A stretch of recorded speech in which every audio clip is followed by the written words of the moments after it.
ఇప్పుడే జీ5 app download చేయండి. చూడండి మీ ఫేవరెట్ టీవీ షోస్ ఎప్పుడైనా ఎక్కడైనా. రాజేష్ గురించి ఏదో ముఖ్యమైన విషయం చెప్తానన్నారు కదా,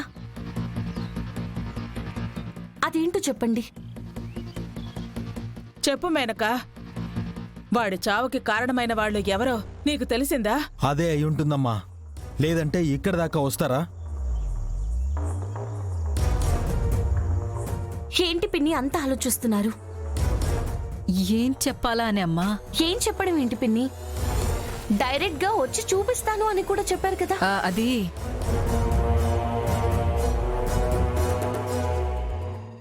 అసలు ఏమైందంటే అక్షర, నేనొస్తుంటే ఒక ఇద్దరు వ్యక్తులు రాజేష్ గురించి మాట్లాడుతూ కనిపించారు.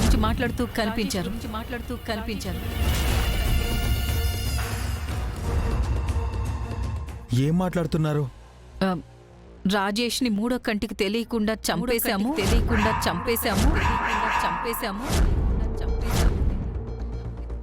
ఇది ఇలానే మన మధ్యనే ఉండాలి అని మాట్లాడుకుంటున్నారు.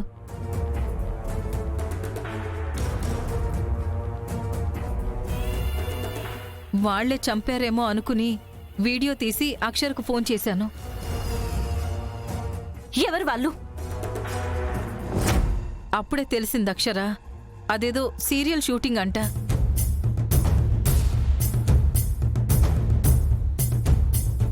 వాళ్ళు చంపిన క్యారెక్టర్ పేరు రాజేష్ అంట. నేనేమో మన రాజేష్ అనుకున్నాను. అవునా? అవునమ్మా. ఇది చెప్పడానికి వచ్చావా పిన్ని? అవునమ్మా, ఎలాగూ వస్తానన్నాను కదా, డైరెక్ట్గానే చెప్దామని వచ్చాను. నేనింకా మా రాజేష్ ని ఎవరు చంపారో మీకు తెలిసే ఉంటుంది, అది చెప్పడానికే వస్తున్నారు అనుకున్నాను. నేను అదే అనుకున్నాను అక్షర. ఆ వెధవలకి శిక్ష వేయిద్దామన్న ఆవేశంలోనే బయలుదేరా. కట్టని కెమెరాతో బయటకు వచ్చిన తర్వాతే అది షూటింగ్ అని తెలిసింది.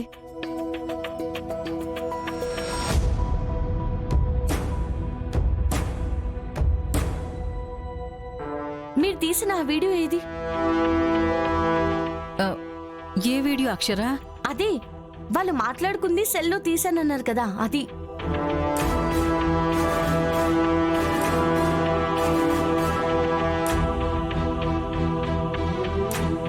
పిన్ని, వీడియో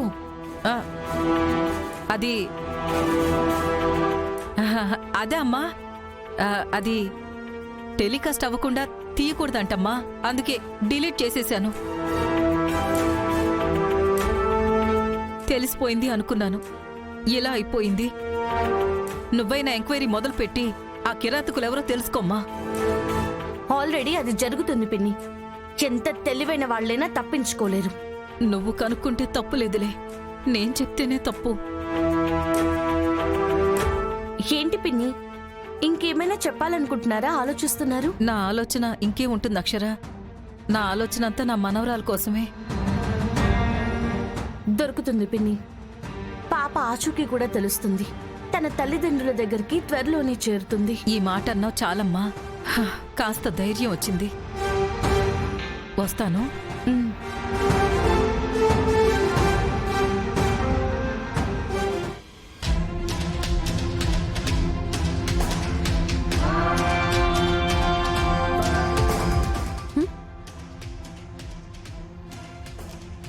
నేనేం చెప్పలేదు, నువ్వు కూడా పంపించొద్దు. వస్తున్నా. వస్తుంది భూపతి గారు. రానివ్వు. పద. ఏదో చెప్పడానికే వచ్చారు. అది ఆవిడ వాలకం చూస్తే మనం మాట్లాడుతున్నప్పుడు ఆలోచిస్తుంటేనే అర్థమవుతుంది. అంటే ఈవిడికి రాజేష్ని చంపింది ఎవరో తెలుసంటావా? నాకు కూడా అదే అనిపిస్తుందండి.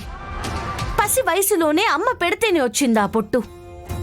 ఆ పసి వయసులోనే ఆ చేతికి గాజులు అమ్మ వేస్తేనే వచ్చాయి. మనకూహ తెలియక ముందే మనకవి ఇచ్చేశారు.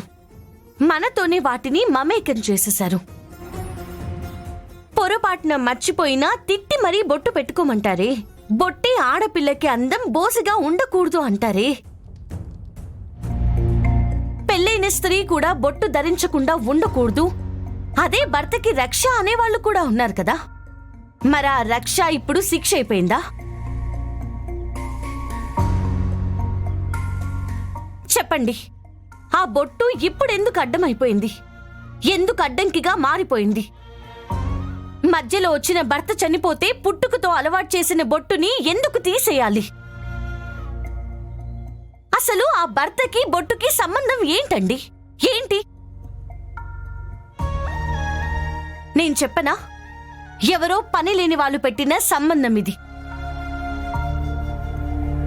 ఇదే రాజ్యాంగంలో కూడా లేదు, పాటించవలసిన పని కూడా లేదు. కోల్పోయింది తాళిని మాత్రమే, తన ఆడ జన్మని కాదు, తన జీవన విధానాన్ని కాదు.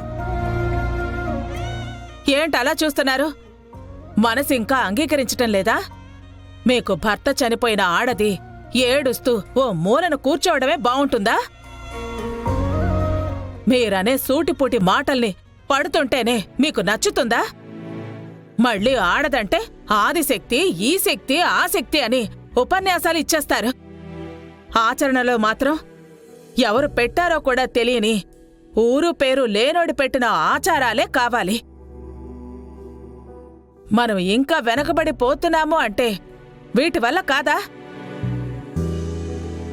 ఎందుకింత చిన్నచూపు? ఈ ఆధునిక యుగంలో కూడా మారకుండా అదే అంధకారంలో ఆడది బతకాలి అనుకోవటం కళ్ళున్నా చూడలేని గుడ్డితనమే అవుతుంది.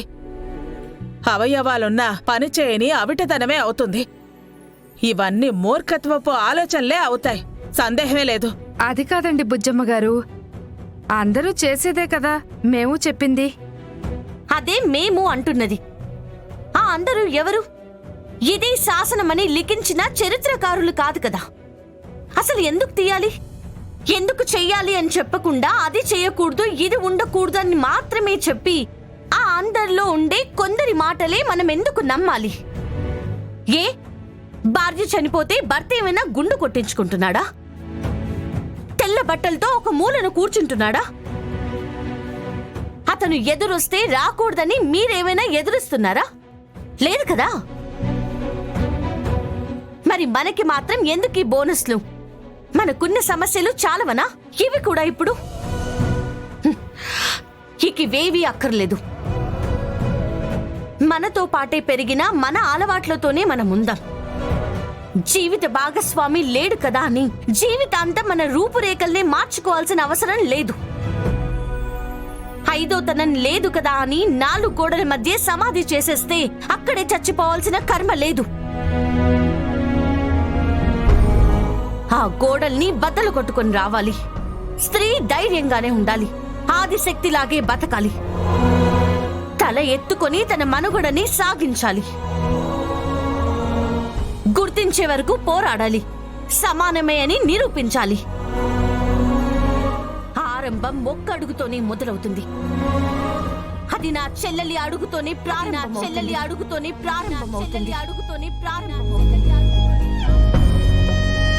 జీ5 యాప్ డౌన్లోడ్ చేసి అన్ని ఎపిసోడ్స్ పూర్తి ఉచితంగా చూడండి.